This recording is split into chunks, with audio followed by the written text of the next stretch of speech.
Samantala, huling-huli naman sa CCTV ng Bureau of Customs na mayroong ginagawang iligal na transaksyon ng ilan sa kanilang mga empleyado.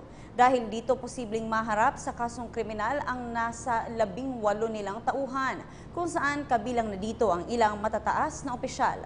May report ang aming kasama si Waywaya Macalma, eksklusibo. Mula sa 300 closed-circuit television o CCTV camera na ikinabit sa 20 ektarya ng Bureau of Customs sa Maynila ay matyagang iniisa ng mga operators ang lahat ng mga taong pumapasok sa kanilang opisina. Eksklusibong ipinakita sa PTV News na may ilang tauhan ng customs na may ginagawang illegal na transaksyon na kanilang nahuli sa CCTV camera.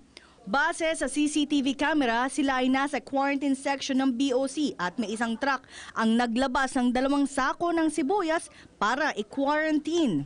Mapapansin may isang lalaki ang biglang nagpalit ng sako ng sibuyas at saka itinago ang 2 sako ng sibuyas. Habang ang isang lalaki na naka-orange na pantalon ang nagdala na sa quarantine section ng ipinalit na isang sako ng sibuyas. Ayon kay Customs Commissioner Nicanor Faeldon, isa lamang ito sa mga maliliit na korupsyon na nangyayari pa rin sa kanyang opisina. Ito anya ang dahilan kung bakit malaking halaga ang pagkakabit ng mga CCTV sa iba't ibang sulok ng customs. Kaya naman ngayon ang mga taong nakita sa CCTV, maging ang gwardyang nakatalikod ay subject for investigation na. Sa unang 3 buwan niya sa opisina ay 18 opisyal ang kanilang kakasuhan ng kriminal sa korte.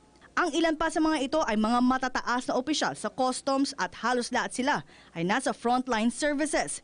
Bukod pa ito sa mga administrative charges na ikakaso laban sa kanila bilang kawani ng ahensya ng gobyerno. Pero hindi lang mga empleyado ang balak kasuhan ng customs, maging ang ilang kawani ng PNP ay kanilang nahuli na may nilabag at kabilang sa mga korap na opisyal ng gobyerno. From the different ranks, yes, but these are there are some head of sections. Most of them are from the assessment, x-rays. These are the frontline officials who deal with the transactions almost every day. And meron galing dun sa ating mga police, the customs police. May mga officers na galing dun. Para kay Commissioner Faeldon, simula pa lamang ito sa kanilang mga hakbang para masugpo ang korupsyon. Kaya naman apela niya sa publiko na tulungan sila sa kanilang kampanya at huwag matakot na isumbong ang mga opisyal na sangkot sa mga iligal na transaksyon sa Bureau of Customs. Para sa PTV News, ako si Waywaya Macalma.